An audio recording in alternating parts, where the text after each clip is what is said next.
होणार आहे आणि आकलन होणारी गोष्ट नसते म्हणून ती आंबट असते. कशी असते? द्राक्ष तोंडाला लागले नाही म्हणून ते आंबट असतात. म्हणून त्या भगवान परमात्म्याच्या आपल्याला लफडीच दिसतात. बघितलंच त्या दृष्टीनं त्याचं ज्ञान कृष्ण वंदे जगद्गुरु आहे. एवढं ज्ञान असणारा मध्ये गुंतून बसणार आहे का तो?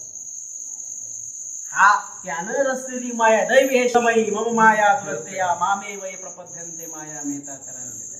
ती तरायची जर असेल तर माऊली ज्ञानोबा मराठीमध्ये म्हणतात एक एकची लीला तरले. हे शरण आहे महाराज.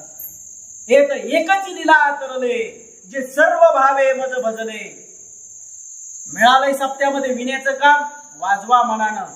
चहाचे कप उचलायचे, उचला, भगवंताची भक्ती आहे.